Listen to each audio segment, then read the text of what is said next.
I'm the Doctor. I'm a Time Lord. I'm from the planet Gallifrey in the constellation of Kasterborous. I hope the ears are a bit less conspicuous this time. You might be a doctor, but I am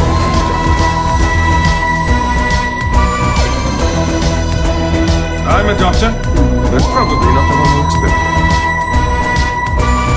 Absolutely fantastic. All of time and space, everything that ever happened or ever will. Where do you want to start? Hello, everybody, and welcome to the very first episode of Bigger on the Inside, the NuWho Doctor Who watch-along. My name is Tim, and I am hopefully, as regularly as possible, going to be joined by my friend Harry Murdoch. Hi, Harry. Hiya, I'm Harry, as Tim said. That's my introduction. That's amazing. That's all we need to know about each other is our names. Quick, brief overview of what's going on. It's currently it's the 8th of August, and here in the UK we're still in lockdown. So me and Harry aren't really able to sort of get together and do the podcast properly. So the first episode is sort of a lockdown edition. I don't know if we might actually carry on like this because we're both going to different universities. Yeah, when it comes to September, I am going to Birmingham to do an MA, and I know that, Tim, you're going into your second year at Hull? Yeah. Yeah, I'm doing film studies at Hull, so it might just...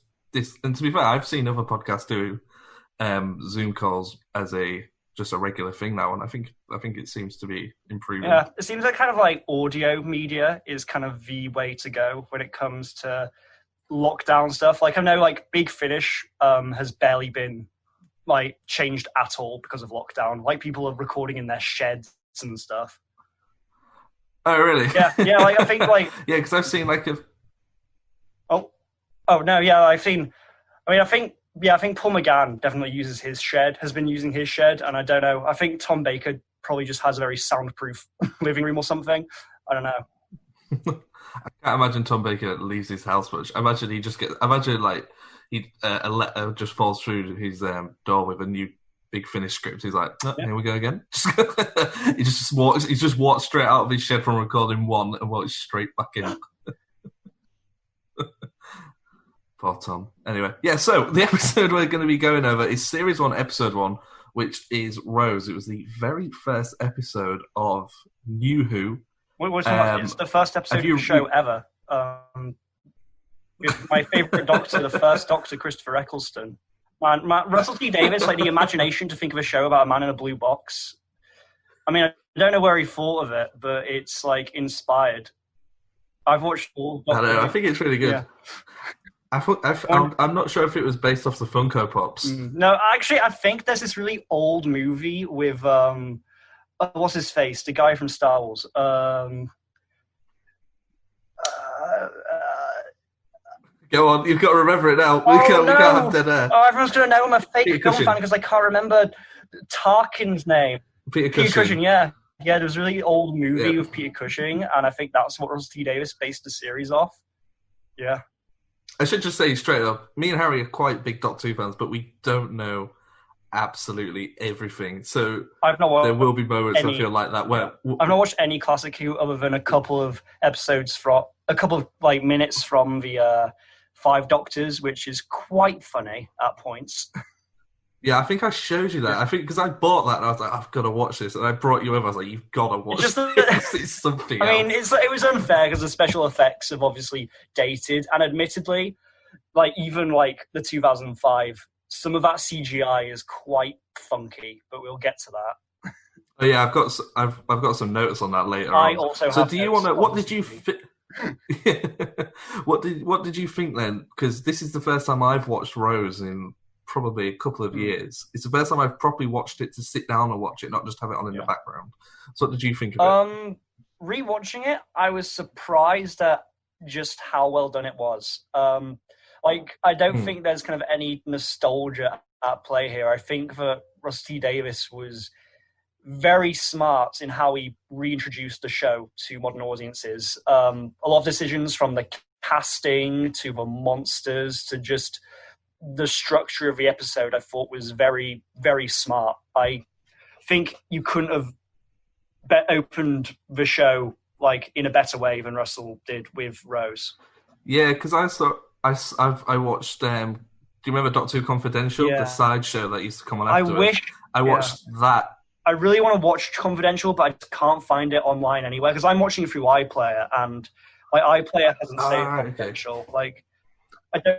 Well, I saw I think most of them seem to be on YouTube. If you go on YouTube, you can find most of them there. Right. But I saw they were talking about the TV movie, and Sylvester McCoy said how he wished he wasn't in the TV movie because that instantly confuses viewers who haven't seen the show before as to why this one guy suddenly changed into another. So when they redid it in 2005, I've got a quote here of Russell just saying it would have been madness if they started with Paul McGann and changed him into Christopher Eccleston because 2005 kids didn't really know who Paul McGann was. And I think another advantage to doing that, introducing with a new Doctor with no explanation, is that it kind of, even for people who watched the old show, it kind of creates this added air of mystery to the Doctor that was kind of lost by the end of Classic Who's run. Because, you know, with Classic Who, they kind of revealed everything there is to reveal about the Doctor. But now by introducing like kind of this gap between McGann and Eccleston, there's kind of this big question of what exactly happened in this kind of period where we've not been following the Doctor. What's he been up to? What's he been doing? And kind of, you know, as the series progresses, more and more of that is revealed. Because we do sort of find out what he's been doing later on when we meet Clive. He has all those photos of Christopher Eccleston's Doctor in all these different. He has him at, is it the assassination of JFK, just before the Titanic, and even further back. But I was watching this, and I don't know, maybe because it's the first time I've watched the show properly since I was a kid, but I swear at the start of the episode, Christopher Eccleston's Doctor looks in a mirror and passes a comment about how he looks as if it's the first time he's seen how he looks. And then later we establish... what's the theory about that? You know, at the very end of the episode where the Ninth Doctor takes off and then he reappears to say, by the way, did I tell you it travels through time?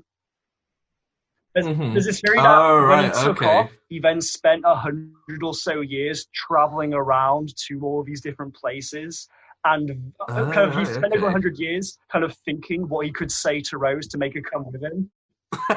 And so, you know, after going to the Titanic and the JFK assassination and all that, he kind of finally decided to go back because he'd thought of what he could say to her. Okay, that'd be quite interesting because I always thought with the I won't go into future episodes so much, but with the idea of Chris coming back for the 50th, I always thought, what would his role have been? Because it seemed like he met Rose and then he died with Rose. So at what point would he have been able to be on his own? Because Billie Piper's an amazing actress and she was in the 50th, but she doesn't look 15 years younger than she does now. So, and she couldn't really pass herself off as a 19-year-old. So that would be quite interesting if Chris was in the 50th. You could have said, oh, this is him between these two events. And I feel like if Chris was in the 50th, I mean, yeah, I've been, if Chris was going to be in the 50th, he would have occupied the role that John Hurt would have occupied, wouldn't he? I imagine. Yeah. So I imagine if he had been in the 50th, they would have done it so that it was him before meeting Rose at all, and him like about to destroy Gallifrey. I mean, obviously, I think when Russell wrote this new series, in his mind, it was McGann's Doctor, the 8th Doctor, that destroyed Gallifrey, didn't it? Yeah, I think it was. Yeah, because I think the War. Well, we spoke about the other day how the War Doctor was an idea Stephen Moffat just threw around, and then people picked up on it, and he went, "Oh, okay, I guess I'm doing this now." I mean, I think like if we keep this going long enough, we'll get to a point where we can talk about our feelings about the War Doctor, can't we?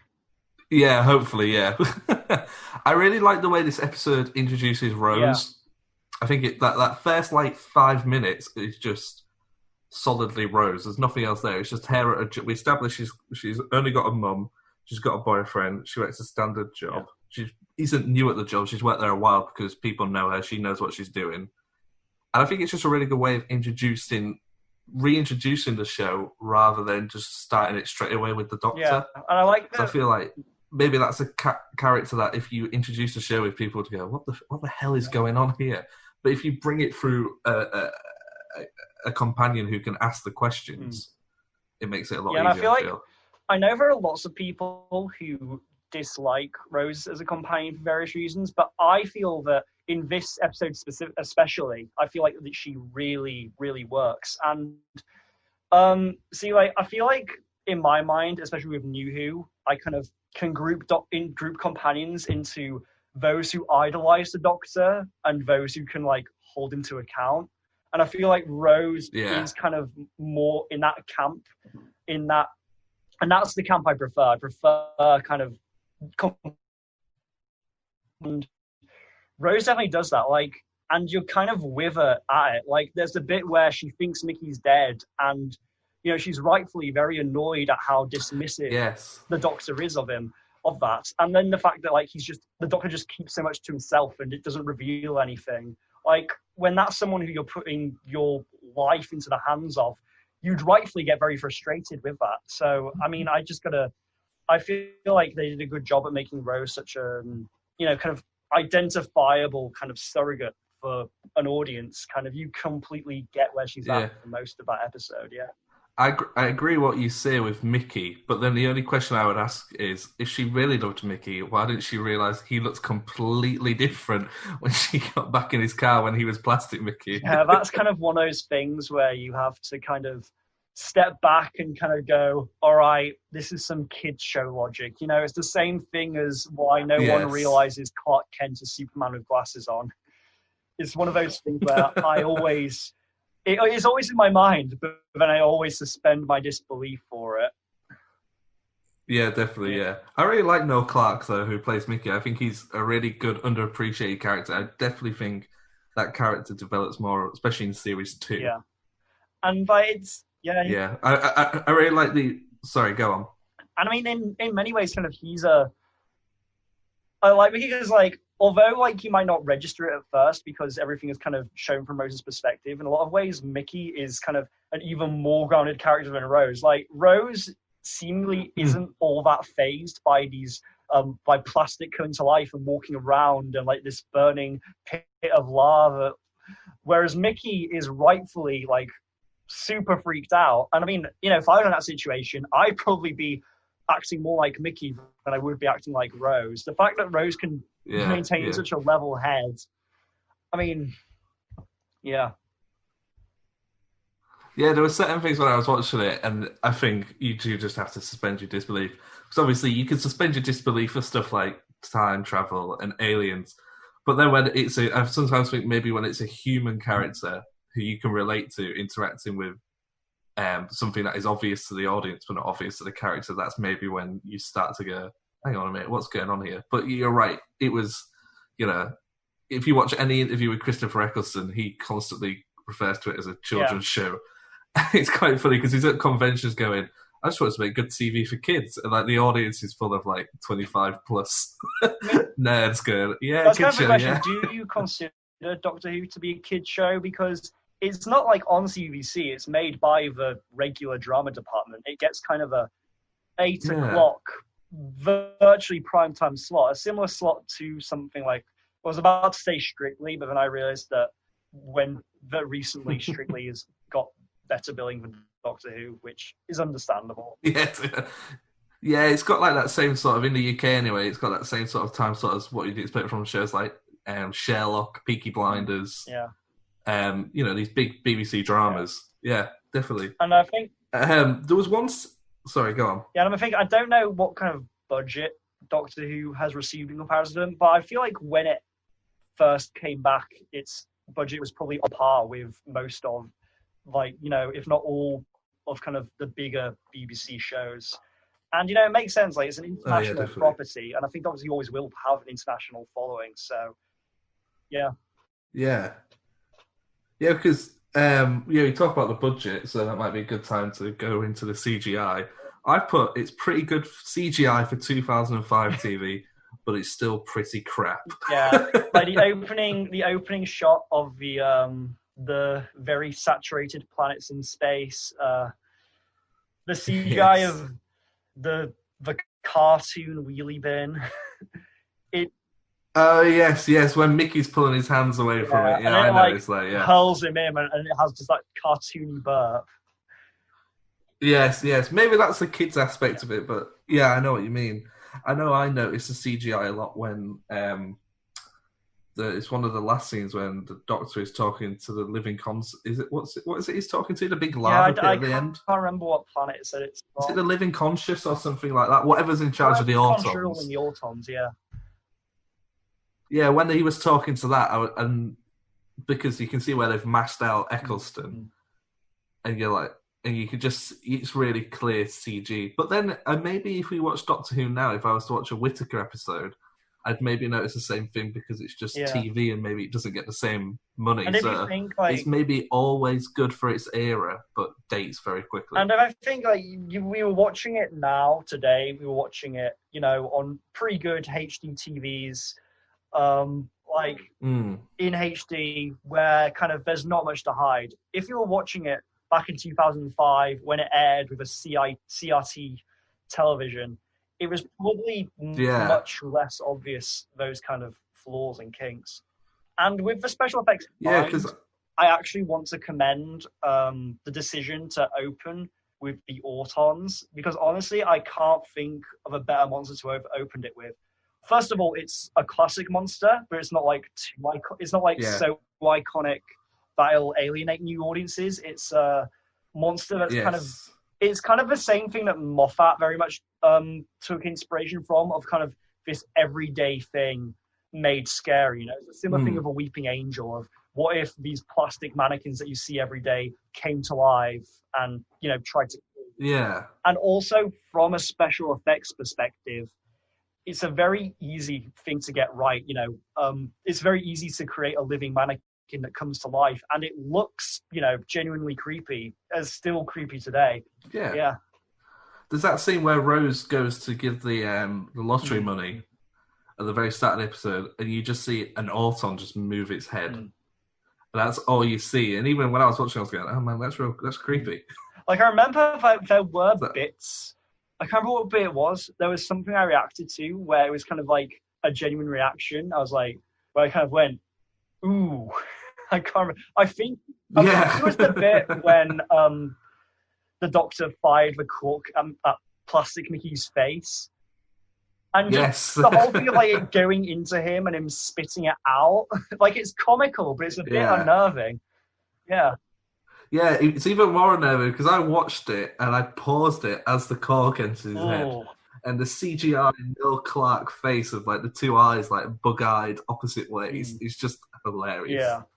Yeah, but no, I picked up on that. I thought there was some really good creepy moments in it, but for especially the idea of bringing back, like you say, a classic monster, you're sort of rewarding older fans again. You've stuck with this.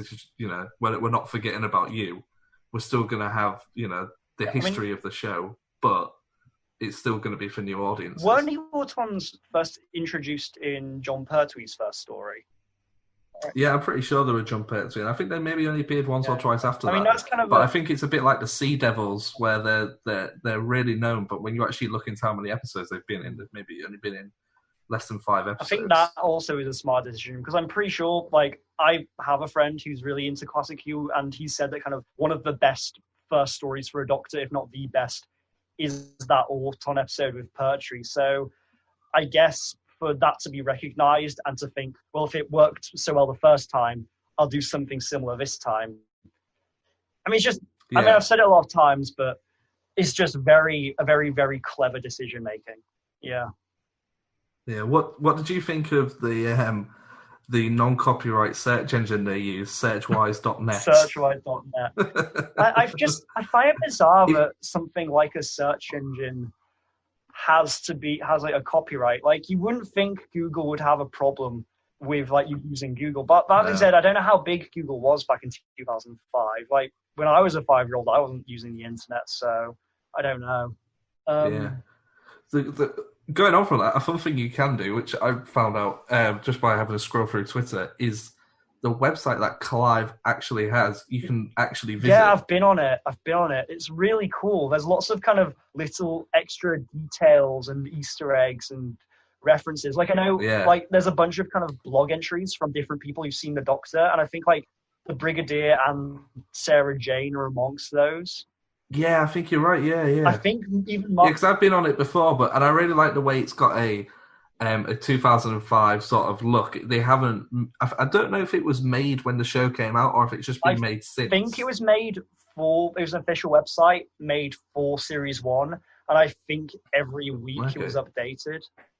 I think. Oh, that's cool. Yeah. They should one day someone should just post on it and just really confuse everybody. I mean, if that was something that they continued throughout NuWho's history, that would have been a really cool way to kind of sustain kind of on. I mean, I say it would be a cool way to sustain like an online fan base, but I think there's already an online fan base for Doctor Who without the need for that. But yeah. Yeah. What did you think to the photoshopping of 2005, where they photoshopped Christopher Eccleston into the JFK assassination, where he's looking right at the camera? Why did that look so off? Like you'd think his head looks bigger than everybody else's head, and he's looking directly ahead. Like he's meant to be like at this, like this historical event, but he's not watching. He's looking. Yeah, he's just looking at someone taking a camera. Yeah, photo. I don't know if it was just a bad photograph they used or a bad edit. I don't know why that looks so dodgy. Yeah. You wouldn't think that a photo edit would be beyond the capabilities of a BBC special effects team, but especially in 2005. Yeah, what was he doing at the assassination of JFK? Why did he go there? Just to watch it? I mean, maybe it's better that they didn't explain. Maybe that's a historical event that aliens shouldn't be a part of. So why was the Doctor there? I don't know. Then, if aliens out there, the only reason the Doctor was there was to see what happened. While he was thinking about good ways to pick up Rose and come back, he's like, "Oh, I know what I'll do to pass the time. I'll go and watch the assassination of JFK." Honestly, I get what they were going for with the whole idea of wherever the Doctor appears, like some kind of disaster follows. I don't know. Maybe there's a thing of some alien tried to mess with a fixed point in time, and he had to stop it. He had to make sure, because that's the thing. I mean, I know it's not something that's often explained in the show, and to be honest, I feel like it should be explained more often. The fact that there are fixed points in time where events have to go as planned. Like I know that David Tennant explains it in one of his later episodes, and obviously Father's Day in this series explains it really well. Yeah. No, yeah, I agree with you. When I was watching the show, I was trying to watch it as someone who likes Doctor Who and had gone 15 years without watching Doctor Who, because Doctor Who's now been back longer than it was gone for. Yeah, we hit that milestone Is that right? a month ago, Yeah. So I was thinking, when you hear, when you see the Doctor and Rose walk into the TARDIS at the start of the episode where he's been in her flat and he's walking back to the TARDIS, and then Rose tears and you hear the TARDIS noise, but you don't actually see it take off. That must have been so exciting for, Doctor Who fans after 15 years to be able to hear, the sound of... I really like the way that they kind of teased the TARDIS slowly throughout the episode. First of all, after the shot blows up and Rose runs home, there's it's on screen for a second. In the darkness, it's kind of a blink if you miss it. Viewing it this time, this was the first time I noticed it. And then you see it in the background as Eccleston walks off, and then you hear it and don't see it go. And then there's kind of, the final reveal of the inside, which is, it's just very built up to in a really cool way. What do you think of the early TARDIS design of this series? Because I know there's a lot of split feelings towards this version of TARDIS. Do you mean the inside or the outside? Both the inside and the outside. Let's start with the outside.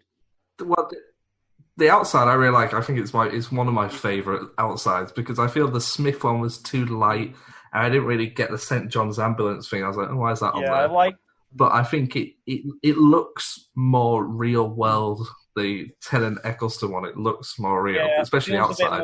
It feels more kind of run down, well worn. It feels like aged thing, which Yeah, considering I think how it does much- change slightly with Tennant. Did it? Oh yeah, it did change slightly with Tennant, didn't it? I think it gets slightly lighter in colour, but not a lot. Yeah. The inside, because Series 2 was my first series, so that TARDIS is always like my favourite TARDIS. I get why people might not like it. Personally, it's my favourite interior, just because it's of what the connections to the show and me enjoying the show at that time. So it's almost like your favourite Doctor and your favourite TARDIS. You can't really have a favourite Doctor. But that said, I do think the Matt Smith, Peter Capaldi TARDIS is probably the better looking interior-wise. I'm a big fan of this TARDIS for Christopher Eccleston's Doctor. I feel like it's very alien. It's very kind of, it feels very alien, very foreign, but still functional. I like how kind of one mix match of different everyday objects the kind of TARDIS console is. I like how just kind of chaotic, but it is, whilst also everything seemingly serving a purpose. And I like how well worn and lived in it is. And I feel like I feel like for a Doctor as, you know, often kind of oddballish and eccentric, and with the kind of, you know, sometimes chaotic energy that Eccleston's Doctor has, I feel like it's a good fit. I really like him. Yeah. When it comes to that combined with Tennant, I feel like Tennant's Doctor with that TARDIS doesn't quite work in the same way, but I feel like... Okay. But we'll get to that. We'll get to that when we get to Tennant. But I feel like maybe they didn't change it because maybe audiences were just getting used to it, and maybe if you change it after one series, people are going to be like, "Are you what's all this?" Well, by that point, they hadn't really established. It wasn't until Matt Smith's Doctor that they kind of probably established the idea that the TARDIS changed its regenerated itself as well. Like at this point, the TARDIS kind of was what it was. So I understand it, but I feel like the design was kind of built for kind of Eccleston, and I feel it works for him. Oh, definitely, yeah. Yeah, I wonder how much input Eccleston had on stuff like that. I know he had quite a lot of input on his costume. The only thing that he didn't have input in was Russell T Davies said he wears a leather jacket. Right. I like that. So, pardon? Sorry. What do you think of the Eccleston costume? I like it. It suits Eccleston. I don't think you could put it on another Doctor. No. Yeah. So it's definitely. And I feel like for me, like the Eccleston Doctor, I'm gonna say this, nostalgia right away. Of the Doctors I've watched, he's my favorite. He's my favorite Doctor, and I feel like his performance, which I'll get to later, I feel like his costume kind of is what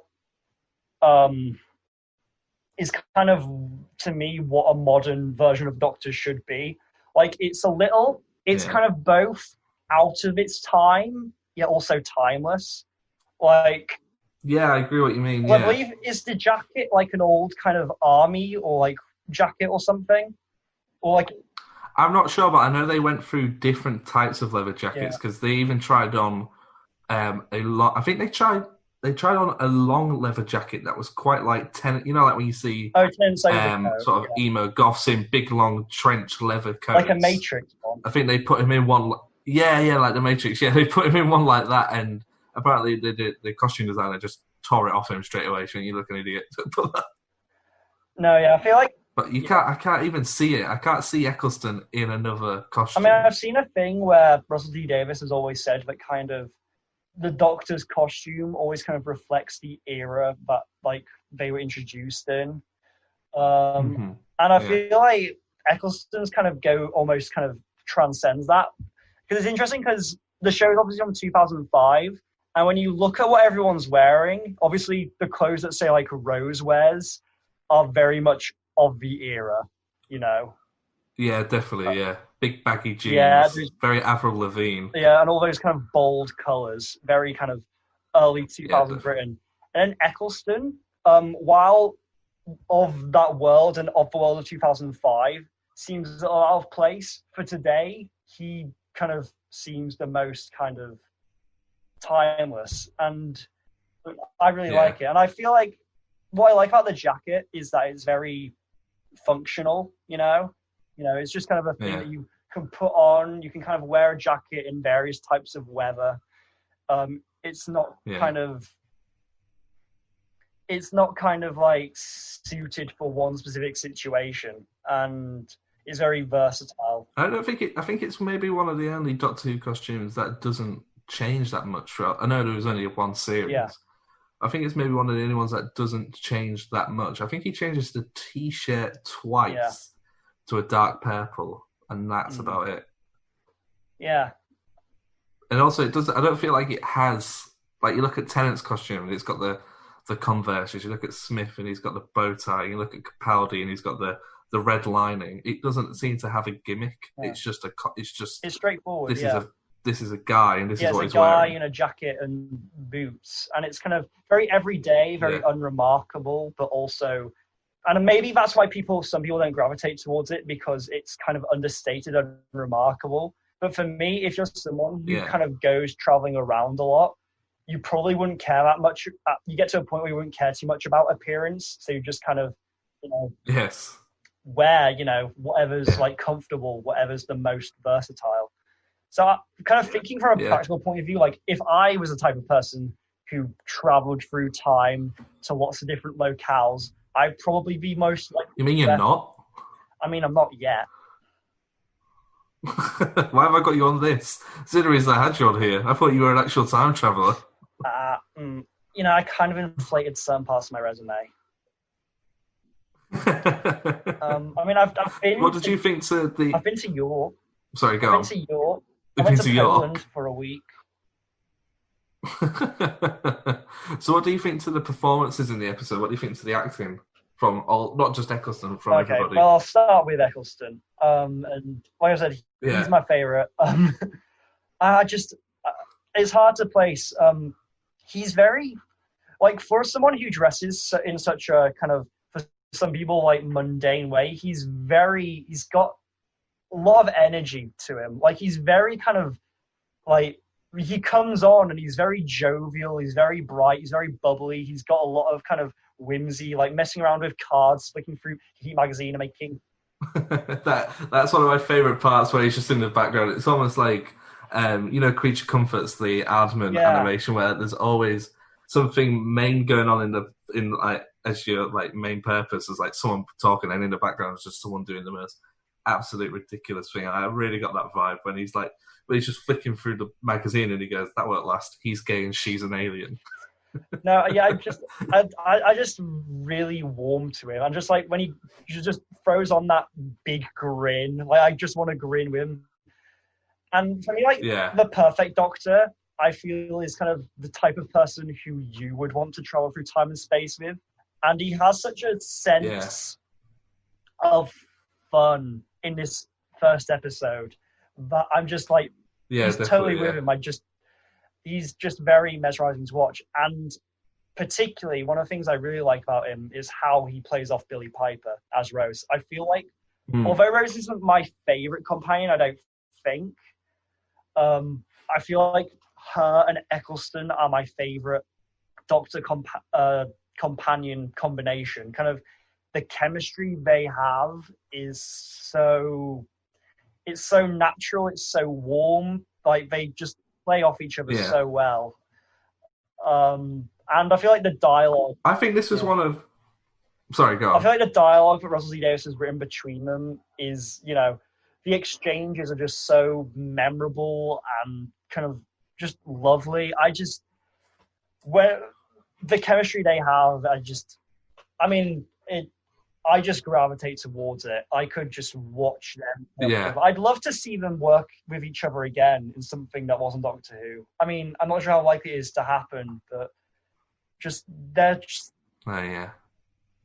they just fit together so well. And you wouldn't think so, like, a Brit pop star they've got and sort this of, northern actor. Yes. You wouldn't think. They seem to have like a really good father-daughter relationship as well, where they just they just seem like they've known each other for ages. Like the chemistry on screen really is really noticeable straight away. Is that how you see it? Do you see it as a father-daughter relationship as opposed to a romantic one? From this first episode, I do. Yeah, I mean, especially with Eccleston, I sort of feel like he's looking. I don't feel like he was looking for someone to travel with, but when he meets Rose, he wants to travel with Rose. Yeah. Not in a romantic sense, but because he senses something about her. Like when she's asking him about the Autons, and she says, "Oh, it must be students," and he says, "Oh, why's that?" And then he makes her explain to him why she thinks it's students. Yeah. And he's like, "Oh, that's a good idea. Like, it could actually be right." Yeah. Yeah, I know what you mean. Because when he initially meets her, he kind of just tells us, go home, go have your pie and fish and chips. But then, I mean, maybe the thing that attracts Eccleston, like the Doctor, to Rose so much is that she keeps going after him.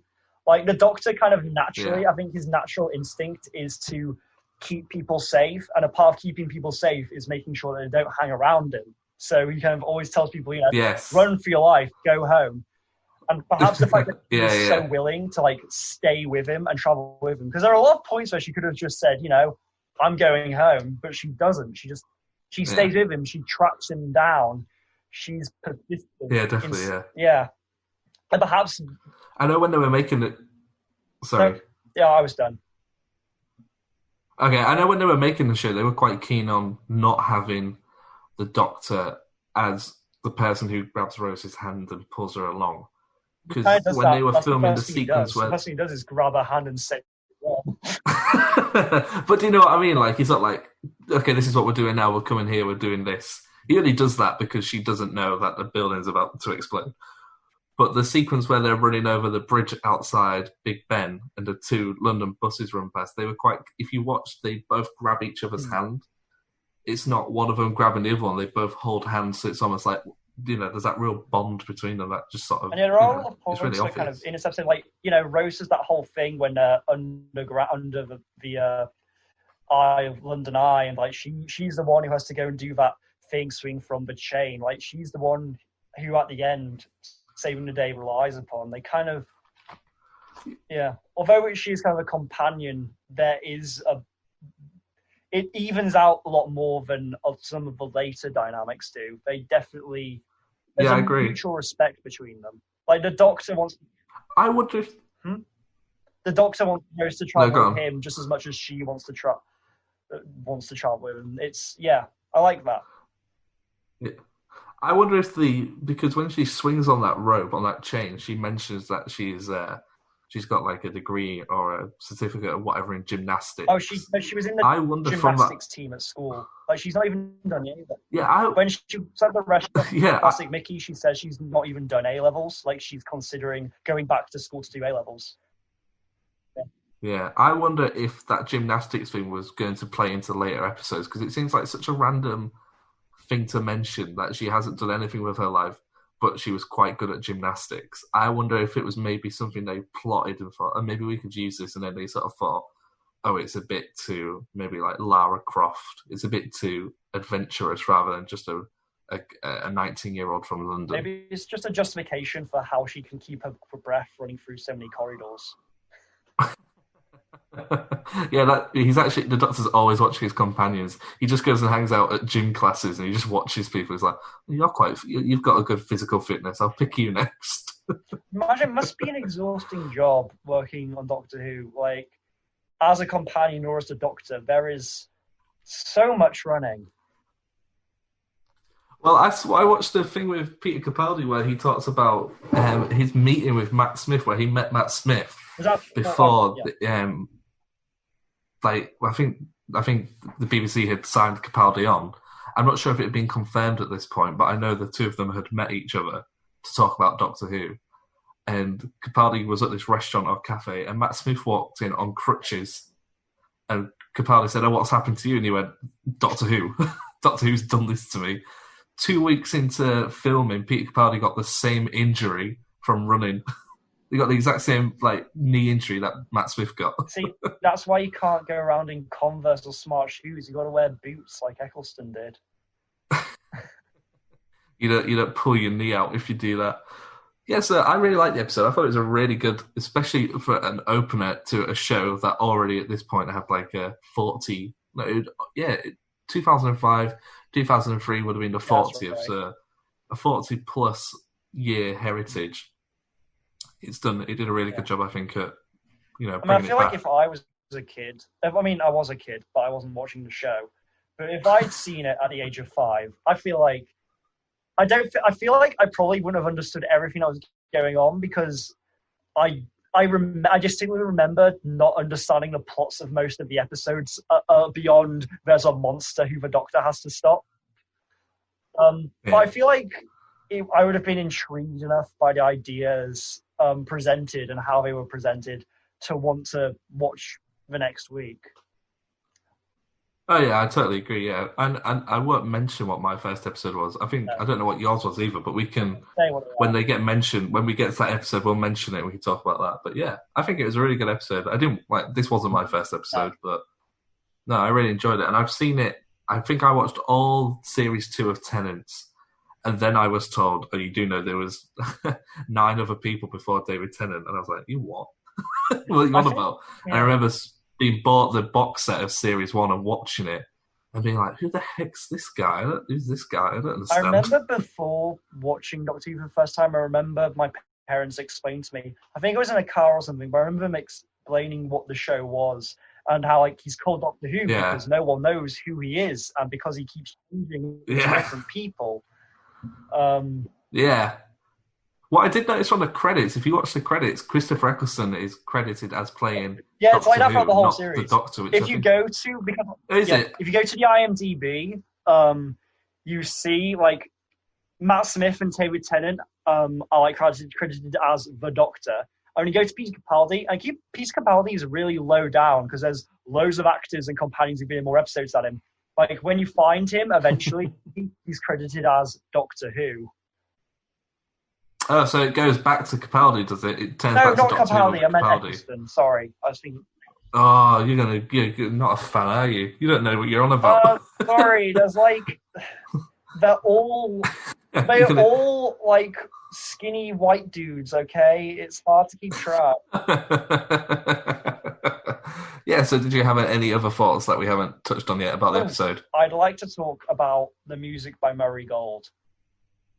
Oh yeah, go on. I did want to talk about that. I didn't know how to include it, but go for it. I really like the way he scores things because his scoring and isn't just like it's not just trying to be a film score. It isn't just trying to be orchestral and bombastic. It's got a real alien quality to it in kind of the instruments and the synths and stuff that he chooses. It does feel a bit alien, and especially the Ninth Doctor's theme is really good. I'm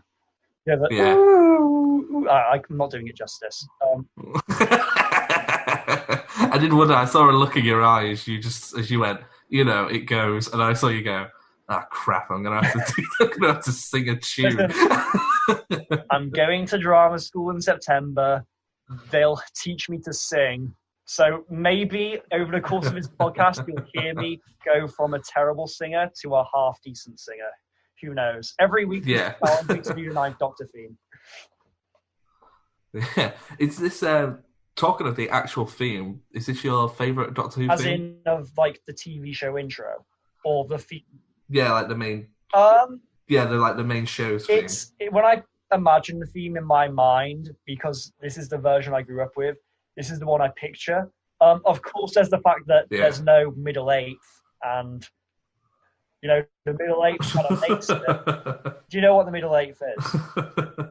I have no idea what the middle eighth is. The middle eighth is the bit of the intro that goes dun dun dun dun dun dun dun dun. Dun, dun, dun, dun, oh yeah, there isn't, is there? That's sometimes true. It's in the credits. It's never usually in the intro bit. But for lots of people, the middle eighth is the best part of the theme, and it kind of is the best part. It's the most kind of triumphant part. Yeah, because I feel like if you play the closing credits long enough, like if you actually download that and listen to the full music, the bit after where the credits end is the best bit. Yeah, I think when it got to, I think, either the series 3 or 4, they started using the middle eighth in the credits. But for now, it's just the regular ooh. And this version, I do like this version. It's kind of the same thing as most of Murray Gould's scoring. It kind of does have, it has a bit of a kind of, it's got a very alien sound to it. It's not just like orchestral. It's, you know, and the theme, of course, I don't know who the original composer is, but it is kind of instantly iconic in so many ways. Oh, yeah. I wonder if they didn't include that middle eighth bit, because if you ask someone to sing the Doctor Who theme tune, all people really tend to know is, ooh, ooh. That's all people know. So maybe they were like, we'll just keep that bit in because it's like the iconic thing. Did you? Yeah. I mean, when I was a kid, I don't know if maybe I misheard it wrong. I think I just assumed that there were lyrics, and the lyrics were Doctor Who. Yeah, I probably did. Yeah, no, definitely. Yeah, I probably did think that. Yeah. And I love, one thing I really like about this version of the theme is that it kind of, what's the noise, you know, that before the song actually starts, I can't do it. Yeah, like it's sort of like a warper sound effect, isn't it? Yeah. Yeah, it's really neat. And I really like that time vortex as well, the actual graphic that goes with it. That's, I think maybe you might find through Tennant and Eccleston area, I'll probably say, oh, this is my favourite, just because it's what I grew up on. But that, I feel like I have the same bias, Yeah. Like I feel like but no, this version of the intro and the intro theme is so ingrained in my childhood that I can't critique it either way.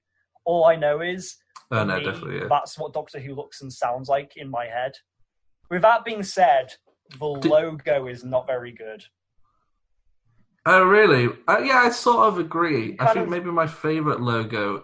I don't know. Yeah, it doesn't look right. It's just kind of there's kind of too much going on, or not enough going on. Like, the font doesn't really have any impact to it, and it's kind of in this weird kind of like an eye, but not really. I don't really know what it's... Yeah, it is a bit, yeah.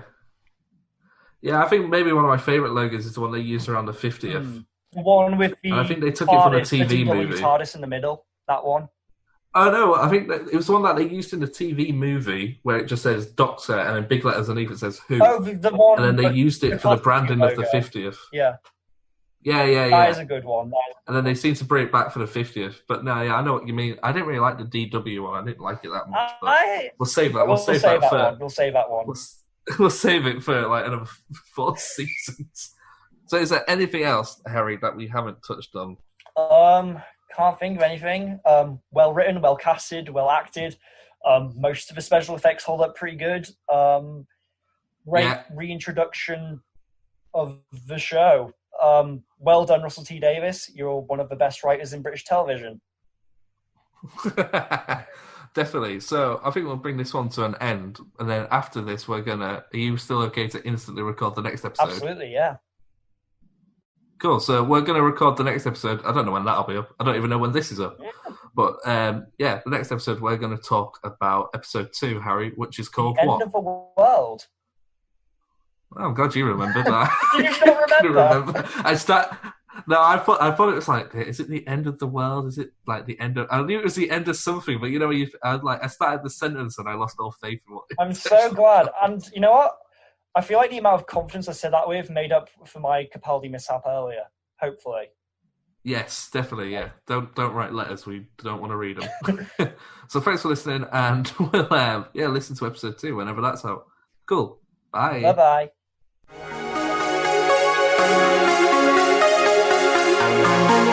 Once again, I'm right. And on the rare occasion when I'm wrong, we'd usually find out that bit was a lie and that I was right in the first place.